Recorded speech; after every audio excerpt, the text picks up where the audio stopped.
That's right, the BackChat basketball show. We are back again. The guys are just looking at me like stunned mullets. They can't hear the intro music. Only I can. Of course, next to me, Ben Mallis. How are you, Ben? Very good. The music might have changed this week. We've got no idea. It's like a nice surprise. I promise it's the same as last time. And for the first time, couldn't make it for episode 1, but here for episode 2, Greg Hire. I'll give you a little bit of a pop up your tires a bit. Former Wildcat, Perth Wildcats, four-time champion, Yep. 4-time. Plus, you've won other championships recently. I've had a crazy 6 months. Yeah.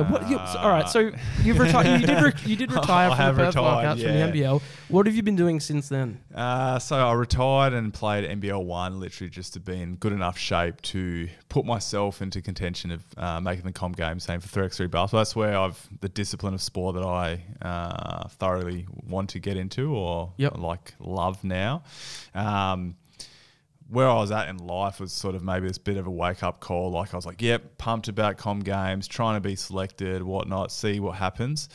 And upon getting an email saying you're in the official AusCamp sort of list, the preliminary list, I received the email whilst in KFC in a drive-through ordering a Zinger Box combo. Hopefully that's not a potential for any sponsors. But so I was like, I really need to evaluate where I'm at in life. But yeah, spent the next 6 months of 2-a-day sessions, putting my kids to sleep, rocking up, going to a gym, doing a high interval training for 45 minutes to then go to Birmingham and, not sure if unfortunately is the right word, but yeah, got a silver medal, lost on a game winner by England. So that's first time in a long time that's ever happened. So but it was incredible. Did that and then came back 4 weeks later, helped Rockingham Flames win their very first, it was SBL, but now NBL 1 championship. So it's been an incredible ride. And now I'm on one of the best podcasts in the world. So what we can say is I'm flying high at the moment. Perth's favourite basketball podcast I had heard. I heard someone say, finally, there's a good Perth absolutely. basketball Are the KFC's getting a return visit now? Or is Oh, absolutely, mate. Since being done. Is this a John Farnham thing? Or No. I think I'm pretty sure, I'm pretty close to seeing where I'm at in life. I'm actually at that point. I've been inspired by Ned Brockman, the great man running across Australia. Obviously have my charity. So I literally was on a phone call yesterday to a guy who rides bicycles, and I'm planning on riding from Kununurra down to Perth. And the guy basically nearly hung up the phone to me. I was like, "Are you kidding? Do you ride often?" I was like, "No, once a week." It will take me 2.5 weeks, 3 weeks. I think it's the same distance. The guy said from Sydney to Perth. Yeah, wow. And when I was like, "No, I'll do it from. I want to stay in local WA," but then I was like, maybe I should have gone to Sydney. But. So look, ask me next week or no. Ask me. It's June, July next year if I continue nice. doing it. But I was just like, where do I put my energy? I haven't told my wife yet, so we'll sure. Send her the episode tonight. So maybe we can take the show on the road, and then there you go. So yeah, that's great. So this is the BackChat Basketball Show. If you want to find us on our socials, it's BackChat_basketball. Very clever use of a handle there. And you can also email us hello@backchatpodcast.com.au. I know that's the email address for BackChat, the show, but that's fine. We're not going to pay for a new Google account just for an email that we might get one of a month. I'm not sure if you know, but Google give you free emails. Right? They do. I just don't want the @Gmail thing. So anyways, of course, Greg Hire, who will be along as much as possible, hopefully every week until he rides from Kununurra to Perth. Let's the bike come down here. When did you see you get the training and come on the podcast? Next week I'll be in Muay Thai. Yes, please. Done. Absolutely. Very good. So we are going to be talking a little bit about NBL, NBA. There's lots to talk about across the basketball landscape of the world. We are going to start with a listener question. I did put it out on our socials. You got any questions for us? We're the most, probably well-equipped people to answer any question that you've got for us. And an absolute perler came through. And I love chatting about this stuff. What's your favorite jersey of all time in the NBA? Ben, I'm going to start with you. Right, what NBA team did you follow? I was an OKC Thunder fan before I started working in media, and now I'm a bit of an atheist when it comes to teams. But jersey-wise, those... So you were Seattle Supersonics before OKC? It was Seattle Supersonics when I was in high school with the green and gold. Then Kevin Durant got drafted. Good jerseys there. Quality jerseys, and hopefully they get their team back in a couple of years. But yeah, jerseys-wise, the Miami Vice jerseys that came out earlier, about a decade ago now. The black one of that, elite. I picked that one up when I was in the States, and I think that's a great look. Did you get a number on the back? I did. I got very cliche, Dwayne Wade. Can't stand needed Dwayne to do it. Really? Where does that come from? 2006 finals against the Mavs. Not because he's a horrible human. You're just basketball. That's the referee's fault, not Dwayne Wade's fault. And then 2011 finals, he was mocking Dirk Nowitzki. But that one turned out the father up there. That turned out great for the Mavs because they won. Greg, favorite NBA jersey? I'm a vintage guy. Yeah, so like on the top of my head, like the Toronto Raptors, Vince Carter, like the actual. I feel like even with jerseys, look at the NBA on design, very basic. Like I want color. I want something different. So like even, they don't enjoy the team uniform. Like it's like the city name. So when you actually had like a dinosaur, like that was good. The old school Atlanta Hawks jersey, Mutombo, with the actual Hawks. That nice. One. And then a sucker for the old Nuggets with the city skyline. I think I used to have an English one, so Alex English. So I love my old school ones. I did like when New Jersey went to Brooklyn. I was all about. I don't know whether it's just because it's a new franchise, You got swept up by Jay-Z. Absolutely, correct. Like I got bought into the hype. Back on. And like bought a hat. Like went straight into Foot Locker and was like, I'm rocking a hat, but the Miami Vice jersey definitely is one of my favourites if you're looking at currently. But I'm a vintage man, old school, grey hair. The one with the red raptor on the front, like in the purple. That's iconic. It's actually my young son. He's just started basketball, and I was like, well, what jersey do I buy him? He's all about animals, so he's not going. He was like, "Is there a lion? Is there a leopard? Is there a tiger?" And I'm like, "No, mate. Like, looking at the Kings or Lakers, like even a flame, he doesn't understand it." And so when I was showing him, dinosaurs are his favorite thing. When I asked him for 6 months what his favorite thing in life, dinosaurs was number one. Loves Jurassic Park, and so there was this little moment where he was like, "Dad, I want this one." And it was this Vince Carter. So his birthday's in 13 days, and he's got like a Vince Carter jersey. Great. And I'm like, awesome. Does he know that? Nah, he asked, like he's got it. So, but it's like one of those where I'm like, I'm going to be that dad where I'll get myself one and like wear it. It's like when he could get twins. Jays. I was like, I'm going to get the same Jordan. So, it's a sort of a cool thing that like even. Yeah, because I was like hoping he doesn't choose some like real, bad, like a Bobcats like sort of jersey. Does he have a team? No, I mean that will literally be it. I reckon for the Raptors. Like not bad. He likes if we go AFL, he likes the Eagles because it's front and center. But if we're going Eagles and say the Hawks or like the Cats, he's like. Hate a cat, like you know what I mean. He's all about the mascot, not the team. So cool. for a moment there, it's cool. I like the old Vancouver Grizzlies. Yes, cool. It's the light blue with the grizzly on it, and they sort of brought those back for where are they now? Memphis. Yeah, they look cool with Ja Morant. They do while he's flying. And then also I like the Denver rainbow, or not rainbow, but the multicolored city skyline. That is elite. And then this is a bias pick, but the green Dallas Mavericks vintage with the Mavs. With the Mavs, they've also got like this like thin lettered Dallas one, which is quite cool. But I think the Vancouver Grizzlies, it's fun, like you said, like.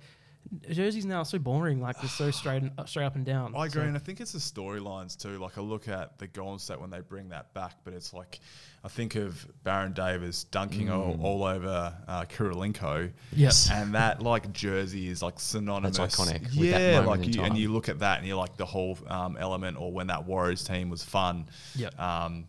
There's always those like even when the team's not that good, like Latrell Sprewell, like.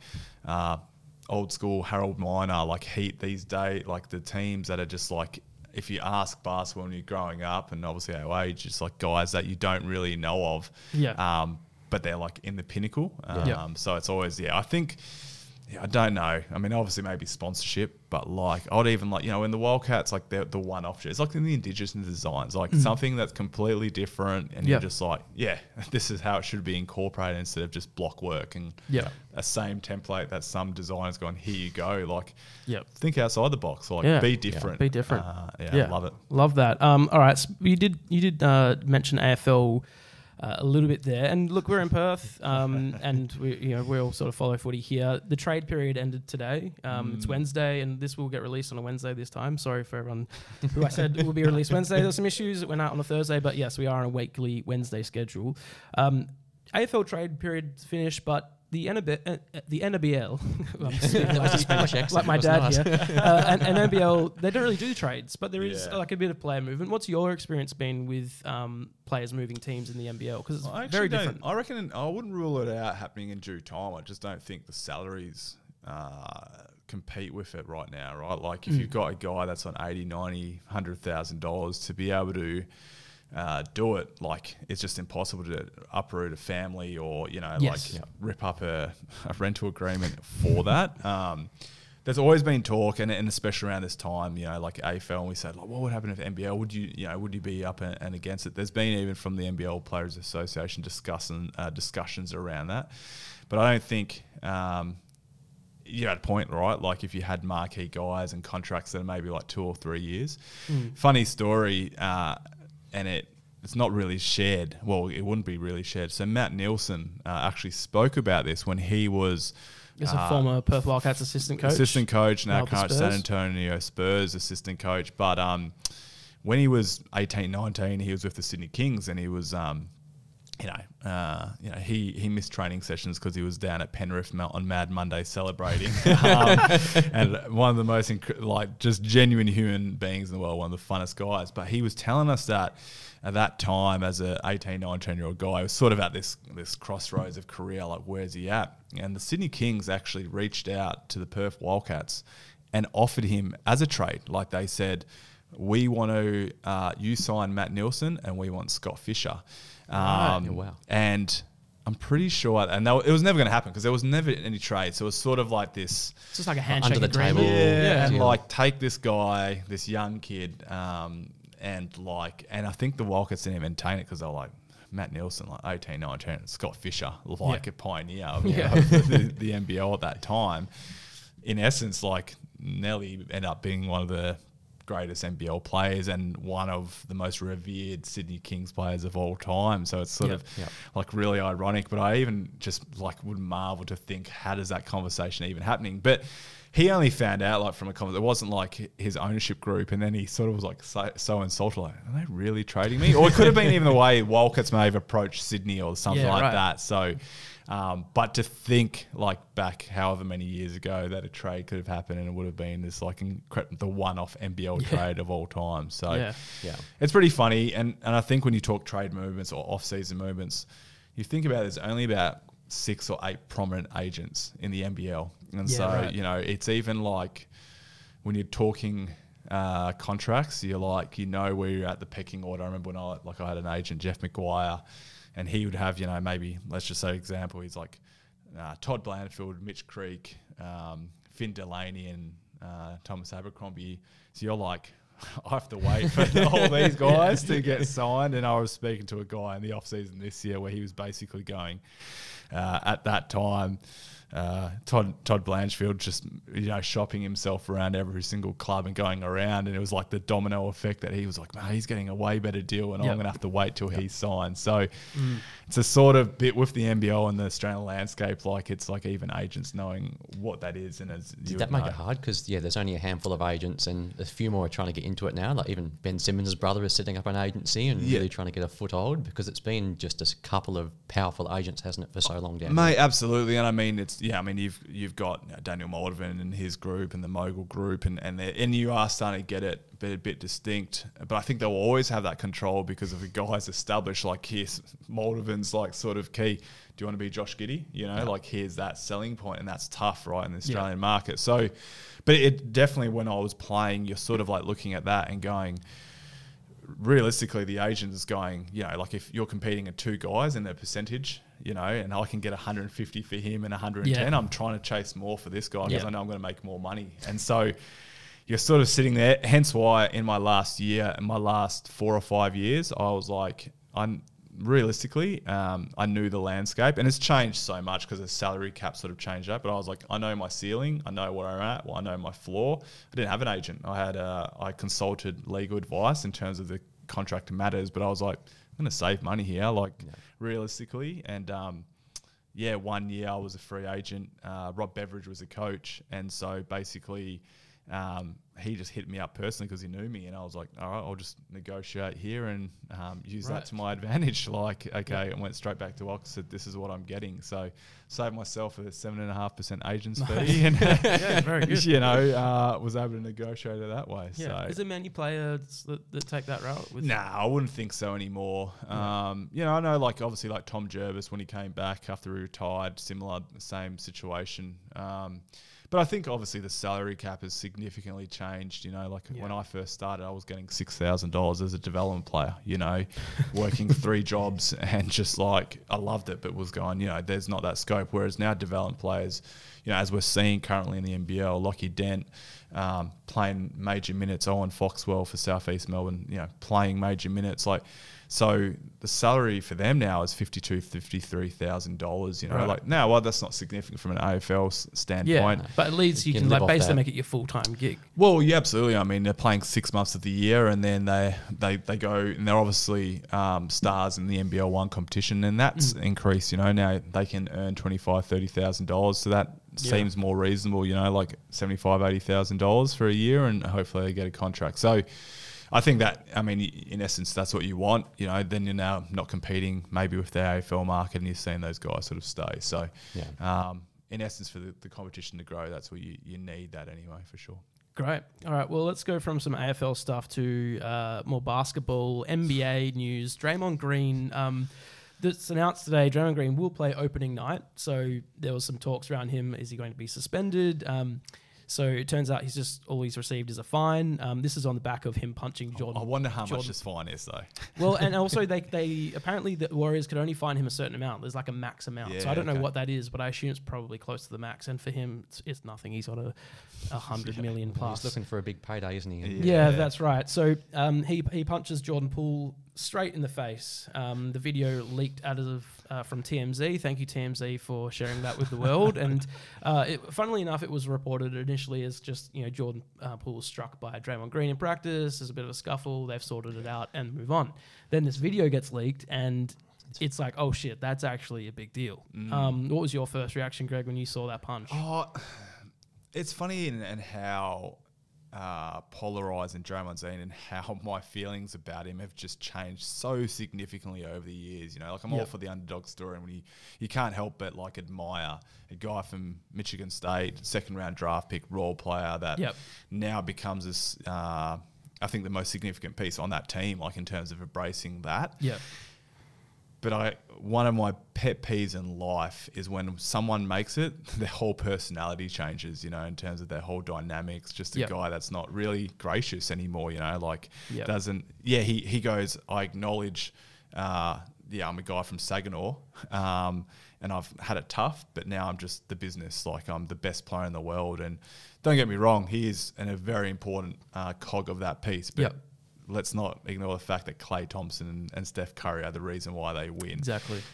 So when I saw this, and even his reaction, and then it was only a few days later, the uninterrupted piece talking about, playing crap opposition when LeBron's right next to him, and they were pretty bad last year, the Lakers. Let's agree to that. So I just that, and for me, I look at that whole role model sort of thing. And I know Charles Barkley and all these guys, we're not role models, right? But look at that. And, I'm not saying, there's some things I haven't been proud about that I've done on the court for sure. But, if a kid sees the NBA player, and it's not a clean hit, Jordan Poole turned away. It was if that was happening in public, people calling that's it a bit of a sucker punch. Mate, it absolutely is. I just not about it. There's no doubt there's been animosity shown at training. There's physical sort of going, but it's sort of similar to footy, right? Where nothing's ever going to happen. It's the sort of it's the bravado. And you do that, maybe. But to actually see it, and then Steve Kerr sort of, in a way, it's sort of not in a way allow it. It's a pass. I just don't think it's a good look. No doubt, have I wanted to punch teammates? For sure. But have I ever done it? No. physically violent. On that, like you said, Dan, they try to cover it up as NBA teams do. Like in your experience of playing professionally, was there anything that comes to mind of something that happened at training where you were saying one thing to the media to kind of hide it and deflect away, but underneath the surface there was definitely chaos going on? Yeah, mate, absolutely. Like every single, and Dan, Anything obviously to as this a media extent. team at the Wildcats, you're like laughing when like the amount of things that we're sort of hiding.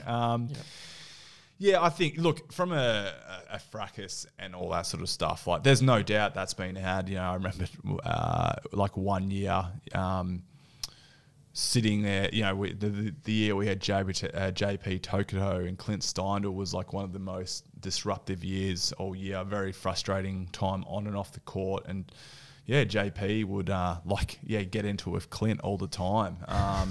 And Why so Clint, of all people. Yeah, not really sure. Like JP was just a very unique cat where it just got frustrated. I think, you know, didn't handle the pressure that comes with being a Wildcats player. Like, and we saw that last year with Scott Morrison. Like that pressure like creates cracks, you know, and if not resolved, and you burst at the seams. And so I think, you know, JP came in here with an illusion, and you sort of put on a pedestal as a import, right? Like before you even play a game, like you fly in, you look at the back page of a newspaper, and there's an image of you, right? Like literally, the Wildcats are putting you on this pedestal before you've done right? anything. Yeah, absolutely. And so marketing teams, you know, they showcase that, and so unfortunately, then that means, you know, imports are front and center of when results don't come your way, you're going to get blamed. So I think with the Wildcats, like, you know, the way we trained, and I'm more than likely would be a lot different to what he was accustomed to at UNC and even the NBA, where you're going, like, you know, it's physical, you're challenging each other. Again, like frustrations can boil when you're not winning games. And so I think unfortunately Clint was just the receiving end of that. I had that year where I was out a lot with injuries, so I more than likely would have been the result of that. I no doubt would have been the result of that. So, but again, it was in essence like, yeah, you hide that from the, like, it's not like does that Melbourne United go look at that if they saw that vision and were like, you know, that's like they're not together. To be honest, I actually reckon teams that I've seen strategically leak that vision. You know, I've seen that where they show that to show it's a united front, like they're a bit up and about. Internally though, that's an issue, right? Like we, at that time when I saw that, I was like, we're not a strong team, and we got rolled in the first round of the playoffs, and it was an easy relationship or correlation to see that. I just think the NBA sports is different, right? Like that's being acceptance. Sorry, if we saw that in AFL or that, we would not condone it. You know, like we would not be acceptable. You know, so I think American sports and even the way, you know, even looking at the social media, you know, when I looked onto, I wanted to see what it was. It was sort of like, oh, Jordan Poole should have expected it. He pushed him. Yeah, like, that's right. Yeah. No one expects to get Blocked in the face. after a shove. And it was like, you know, he, not only was it done, like you make that, you know, if I made a poor decision, I'm thinking in the back of my mind, wow, I've done something wrong here. He was standing over the top of him like, Yeah. let's go. Yep. So, yeah, very unique situation. And I actually enjoy the commentary that was going on other NBA players. Damien, sort of Trae Young, like Draymond was trying to do the best to get to LA. To that was LA, actually pretty. Hilarious. That's right. The thing I found, because I asked Will about this on BackChat about, you know, if he's ever seen blows at training, and he was like, not really, but you know, I think the difference is with footy, you can actually be really physical. Like you can tackle someone. If you're pissed at them, you could hurt them a bit, like with that. But basketball, like if someone's like slapping you on your hand or like getting under your skin, like you can't, like you can't just like, I'm going to dunk on them to like make you feel better. Like, yeah, so but you can definitely be violent. Like I remembered a few times early in my career, Brad Robinson, Sean Redditch, like Sean Redditch would toe the line of white line. He toes the line of white line fever, and you know, people love to call him floppage, and like, you know, on that moment of doing that, Sean would do that at training, and like you'd be mad too, like, you know, he'd be the, like, people think he does that at games. No, like he would you'd take a charge and you're like, mate, don't do that. Like it's a 2-on-2 drill. Or you'd be running down and the ball was being thrown and Sean would stop like in the middle as you're running and you'd just smash into him and you're like, Sean, I'm your teammate. So Robbo would just like there was times Robbo just like, I don't care, and would run through him. And what would that do? Sean would never do that again, right? And like you sort of learn that lesson. But Sean actually would do it like a month later. He's just like, yeah, just had this desire to win. I mean, talking about that though, there's a pretty good footage of Scully and JK like running around trying to, and I was like, Scully's trying to like kick him in the shins and fully grabbing him. Everything like looked comical in terms of just, and like JK handled it like an absolute champion. Yeah, he they said that they the coaches thought that they'd passed out at the end because they were both on the floor and they went really hard. And they said that apparently they talked about it before, like let's go as hard as possible, like we're the veterans to finish the drill. To finish the drill. I can't remember the name of the drill. It's called like the something drill, and you just go as hard as possible. And so that's good. That's good vision. One more thing on the Draymond thing. I do know that they said that we're going to let the teammates decide. So the front office isn't going to say, all right, Draymond, you're suspended. We're going to put this to the teammates and say, you know, what do you reckon would happen at like you've played the Wildcats. So that's probably the only place you can. If that was to happen in training, do you think the boys would go like, you know what, and we've done that before, like with guys and team rules, you know, like being late, and that's the strong culture, I guess, in that essence. Again, it's like hard to compare the two because I reckon that they're so combustible, and they look at it going like Draymond Green, the contract situation with him, Jordan Poole, that contract situation. They know Draymond's pretty important to that piece, and they know that. I don't think he's going to accept, you know, if you're suspended, similar to the Kevin Durant situation. I look at that and go, I reckon that's half the reason why he left. He was like, man, I'm not playing with this guy anymore, you know? So I honestly think the team just goes, hopefully with Jordan Poole, he gets paid and understands that and moves on. And but they know if Draymond, they're sort of that. They're held ransom, right? Like a little bit. I think it almost helps Jordan Poole get paid now, doesn't it? Because you almost need to get him paid before the season starts. And then once he's taken care of, either Draymond toes the line and they win, or if it doesn't work, they can just shake their hands at the end of the season. Yeah. And he can go to LA or go play in Charlotte with one of those meaningless teams that he talked about. I think that's the ironic thing for me, because he probably wants one last big contract. Yep. And any team apart from the Warriors competing for a title is not going to be giving Draymond Green $100 million.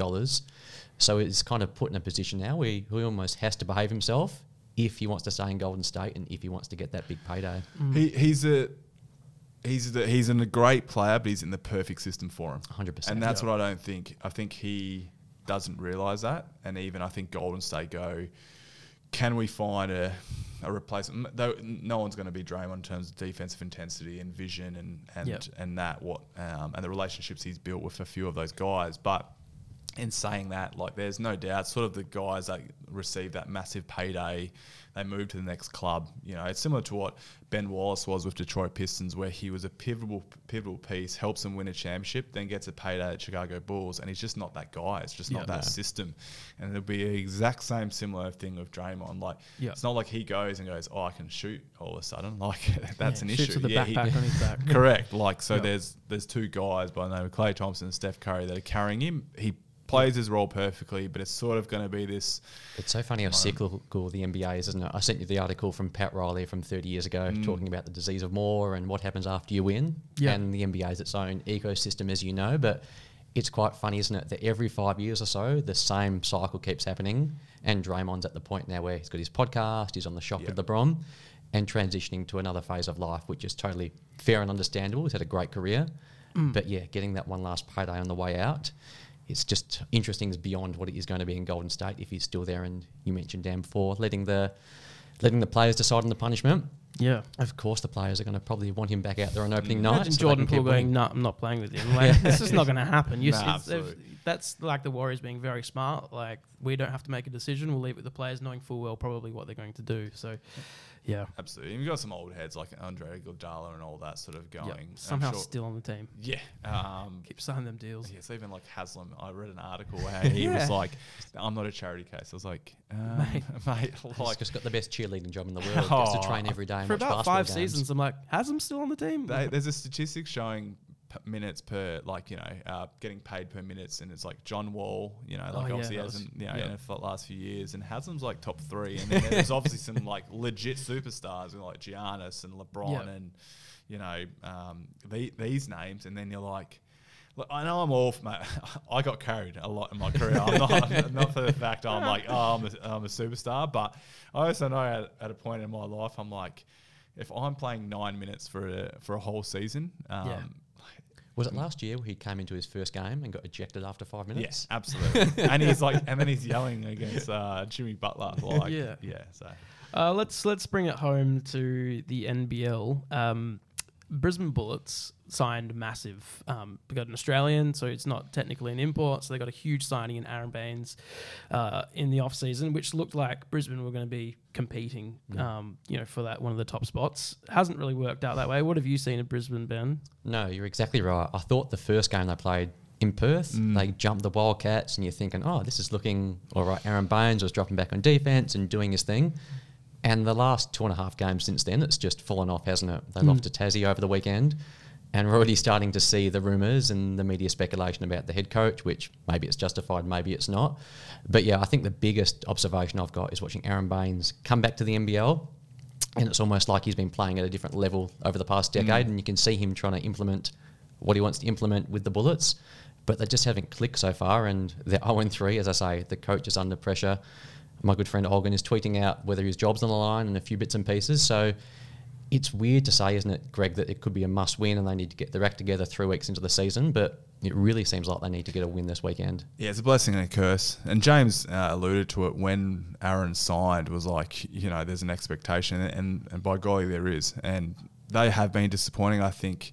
I actually had them in my top 4 and even a championship contender. Looking at their roster, and obviously we know, championships aren't one on the paper, but their pre-season form was really good. My just disappointment has just been on their lack of intensity and lack of hunger. Like, could understand against the Wildcats, but there's a clear lack of leadership. And when I'm talking about that, no, you've got leaders in Jason Kadee and Nathan Sobey and Aaron Baines. But I think they're lacking just this like sort of a glue guy that when things aren't rolling, that they're able to bring someone in and go, hey, we need, like what you saw that with the Wildcats in that very first game, and you saw that against when they just played Illawarra. Jesse comes on, and when the game is in this toing and froing and who's going to make an impact, takes 2 big charges, right? Like puts the body in the line, and I'm not seeing that right now with Brisbane. Like, and that's where you do need a DJ Mitchell, Tanner Krebs, like even though those guys need to just be selfless and go, hey, like I'm gonna just do the grunt work. I might get like just these high energy players, Greg hustle Hires. Players. Yeah, mate, absolutely. But he's available. He's in form. Not now. But you need someone to do that. That changed, and that's what changed. Tassie and Brisbane were flying up 16, and things were rolling, and you just saw it like play by play with Tassie. That's the Australian League. Like, absolutely scoring's on the up, but you can get games done. And we saw it. I honestly think the pressure is on James Duncan. I think a bit more so because, obviously the ambitions of Aaron Baines is to stay, or to be able to play at a level that puts him in the NBA. Not playing in overtime. If they if they don't win a game and they're 8 or 9 and they're not even in playoff consideration, I see Aaron sort of pulling the pin in a way and going, well, what's the best way for me to get in the NBA? Do I, shut up shop here and just prepare and hopefully a team brings me in? Sort of like LaMelo. Correct. Yeah, absolutely. And Was it LaMelo? Yeah, he shut it down halfway through the year. But in saying this, though, as Rookie of the Year. I think there's this romanticization around Aaron Baines too. Like I would... there was a few moments like he's a big unit, maybe, and I didn't realise he's 37. I thought he was a bit younger than that. But we love that he's back in the league, no doubt. But at some point, we got to go, is the impact that what we're expecting? And I don't think currently, like, there's moments there in the game against Tassie where he's backing down Jared Bairstow and he airballs. Now, I think he's a way better player than that, absolutely. And he's still finding his feet, no doubt. And the whole story about him playing For sure, it's awesome. Like, yeah, you know, just getting back on the court. For people that don't know, he literally was in a hospital bed. Correct. It was a spinal. Yeah, and I want to acknowledge the seriousness, but there's at a point now where it's 0-3, and they're going, if we're serious contenders, they need to go from here. And I think that's where Aaron, like, he needs to have this game where it's just 28-15, and he's like, yeah, I'm ready now. Do you think he's capable of that still? I absolutely do. Yeah, I think that the system, no doubt, but I think even from who's stopping him on a rebound, you know, and I think the fitness level and what he does, whether that's sort of changed, and can he play 8-minute bursts? Maybe that's a 4 or 5 minute where he goes, but I think it's similar to what we saw with Lauren Jackson, right? Yeah. You never lose class, sort of more subdued. I think you go, Bainesy, like, we need you here. Hey, mate, even set a massive screen on someone and level someone out. Like, I think he's playing kind and he's playing gentle, and he's just like trying to find his feet in the league. But at some point, that's what they need, a little bit of grunt and grit, because that's what Aaron Baines is known for. That must be hard, right? Because you've played NBL 1 in the NBL, and they're different levels. Yeah. And in the NBA, Aaron Baines was a role player. He was a very good role player, but he would set screens, he would roll, he would rebound and shoot threes. That was his 90% of his action was just those things. Back in the NBL, I think there's almost this expectation that he does more now. Like, how much of a challenge is that for an athlete when you're gravitating between leagues and having to? He's probably got the skills to do it, definitely in the NBL, but it would have been a decade plus since he's had to do that and take over games. And I think that's such an invaluable comment. I agree. You look at Delhi. Well done, Ben. Valuable. I've got one from an NBL player. But I think you look at Delhi last year, right? There was this expectation he was going to come in and tear the league apart. Yeah. And realistically, like, he had a great season, and he's back of the Sacramento Kings because they they know what they had to expect from him. But when you're playing for, say, 10, 12 years in a role that you're accustomed to, yeah, it's tough. And yeah, it's a massive jump from just being a role player in the. That's why we've seen so many guys. Steve Blake, when he came over here for the Sydney Kings, Johnny Flynn, like a lot of these like big name guys, like NBA guys, even Alan Williams right now, who's at Southeast Melbourne, who's had some good numbers. One, they go, oh, look, I'm in the NBA, like, you know, I'd rather take an import that's been dominating, you know, at a certain level internationally for a couple of years or a role guy, because yeah, they just it's tough. I think the one guy that actually did it the best, because it's the difference of playing hard, is Josh Childress. Josh Childress is the hardest guy I've ever had to go against, because he was like, I'm going to compete. Like, I know. Almost killed Jesse Wagstaff. Yeah, correct, yeah. When we're talking about throwing punches. Yeah. But that's where I think, Bainesy, and plus the other thing is, like, you know, when you've got some exceptional talent, right? Like, whether it's at the Spurs or Pistons or Phoenix, like, or even at the Boomers, when he's on the court and there's a pick and roll and Paddy Mills is going and they just throw out a lob, he can deal with that. Like, right now, Sobey's still finding his feet. I don't think he's at the level he's accustomed to. Jason Kadee, you know, like, and we've got Johnson, not Johnson, who's the shooting guard from Brooklyn for Brisbane. Lefty. Tyler Johnson. Tyler Johnson, yeah, he looks like Mose from The Office. I was like fully stumped in. You're like, what are you doing? I was like, stitched me up. No, but Tyler, like, and even that, like, the guy was 5 from 6, I think, or 5 from 7 heading into the fourth. Like, if you're 5 from 7, you're not shooting enough, you know. And so I think, you know, these guys. Look, again, I think it comes to a point, but I don't know their coach. James Duncan's still there. Like I think they need. You know, that's where it would be good. Mika Vakona's now at Tassie as a consultant. It'd be the perfect opportunity for Mika to be at Brisbane going, lads, you know what I mean? Like, if we don't pick it up, job's on the line. You know what I mean? They'll make a change. And so I think that's the difference. And that's culture. Like, guarantee that's not doing the Wildcats.